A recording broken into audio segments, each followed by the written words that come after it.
Hello everyone. Now in this session we are going to discuss about the 1 marks question from molecular basis of inheritance. Molecular basis of inheritance has a weightage of, we can say, with option 4 marks and without option is a 6 marks. So guys, this is a very important chapter. You cannot afford to skip this chapter. So basically now in this video we are going to understand, or we are going to learn, or we are going to quickly prepare the 1 marks question from molecular basis of inheritance. This is a very important and lengthy chapter. Generally बच्चे इससे डरते हैं, but you do not have to worry about it. You can just prepare these questions and you will get entire 6 marks from this one. So let's begin our session with the discussion of 1 marks question from the molecular basis of inheritance. Now let's discuss first question. पहला question है, what is the principle of DNA profiling? DNA profiling क्या है, ये आपको 1 mark के लिए लिखना है. बहुत इजी सा क्वेश्चन है. ये आपको मिलेगा पेज नंबर 89 पे. पेज नंबर 89 खोलिए, जल्दी से इसको लर्न करके रखिए. ये क्वेश्चन पूछने का काफी चांस बनता है. Now the next question is about the southern blotting. What is the use of southern blotting in DNA fingerprinting? DNA fingerprinting में सदर्न ब्लॉटिंग का क्या यूज है, ये आपको 1 मार्क के लिए लिखना है. ये जितने भी क्वेश्चंस हैं ये सारे बहुत important, likely to be asked में काउंट होने वाले हैं इस साल. इसीलिए आप इन सबको प्रिपेयर करके रखिए. एनीवेज, अब तक आपने चैप्टर पढ़ लिया होगा पूरा. I just want you all to highlight this point from the book and prepare it for the board examination. और ये आपको मिलेगा. Question number 2 is on page number 90. Third question is all about the enlist the genes of lac operon. Lac operon के genes आपको बस enlist करने हैं. Very easy question. You can just quickly write down in few seconds or minute and this will give you a 1 mark straight way. So prepare this one very careful. और ये question आपको मिलेगा 86 page पे. अब ये question prepare करते करते आपको what is mean by an operon, ये भी क्वेश्चन आपका प्रिपेयर हो जाएगा. तो दोनों साथ ही साथ प्रिपेयर हो रहे हैं. दोनों भी पेज नंबर 86 पे अवेलेबल है. सो ओपेरॉन वाला क्वेश्चन बहुत ध्यान से प्रिपेयर करिए. Now the next question, what is the role of Mg2+ in translation? ये भी काफी सिंपल सा कॉन्सेप्ट है. ट्रांसलेशन रीड करते करते we just have to focus on Mg2+ का role and that will be on page number 84. Different types of mutations आपको मिलेंगे पेज नंबर 82 पे. बस आपको एक म्यूटेशन का डेफिनेशन तो एनीवेज हमने पढ़ा हुआ है, sudden and drastic change in genetic material. Now you just have to prepare the types of mutation for 1 mark के क्वेश्चंस. ये आपको मिलेगा पेज नंबर 82 पे. ओके, नाउ सबसे इजी क्वेश्चन और सबसे highlighted question from this one. देखिए, इसमें से हाईलाइटेड क्वेश्चन है ये दोनों, 7th और 8th, कुछ भी हो जाए. These questions are important for the CET and NEET level and also for the board paper. अब देखो, enlist the enzymes used in semi-conservative replication of DNA. आपको बस enzymes के नाम लिखने हैं.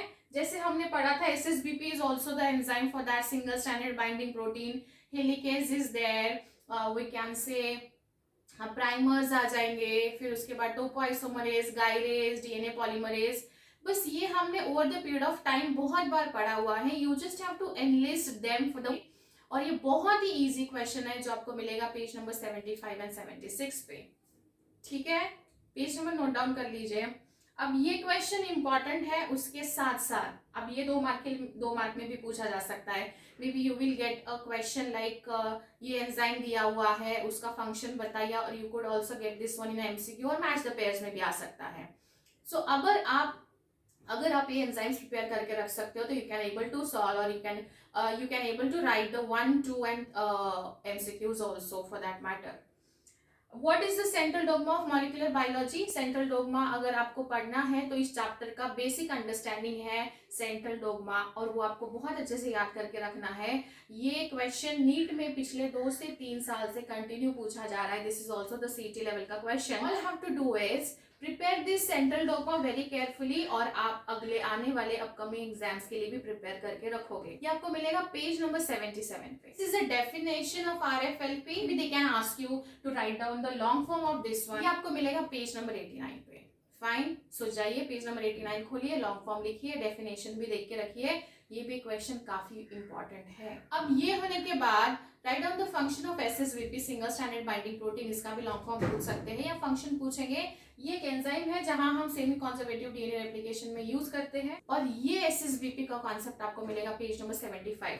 अब देखो 75 पे आप जब ये रीड करोगे तभी भी ये क्वेश्चन आपका प्रिपेयर हो रहा है। सो नंबर आपको बहुत सारे दिख रहे हैं, नंबर यहाँ 1 मार्क के लिए 10 क्वेश्चन दिखाई दे रहे हैं, लेकिन अगर आप क्लब करोगे तो नंबर बहुत कम हो रहा है। लाइक जैसे मान लीजिए सपोज अगर आप ये करते हो तो आपका ये प्रिपेयर हो रहा है, उसके साथ साथ उधर ही आपको सेंट्रल डोग्मा प्रिपेयर हो रहा है।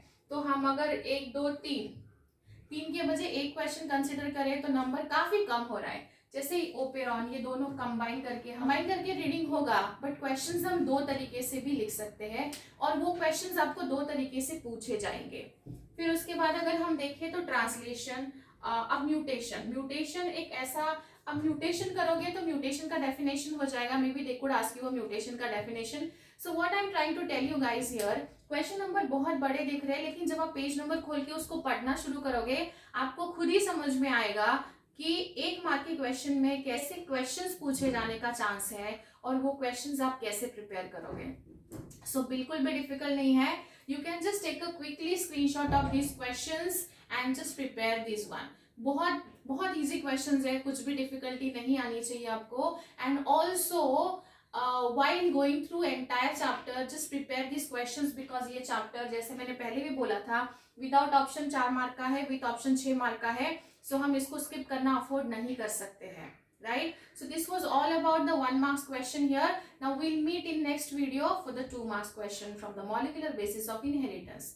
If you feel any confusion, any doubt, you can just let me know in comment section. See you in next session. Thank you.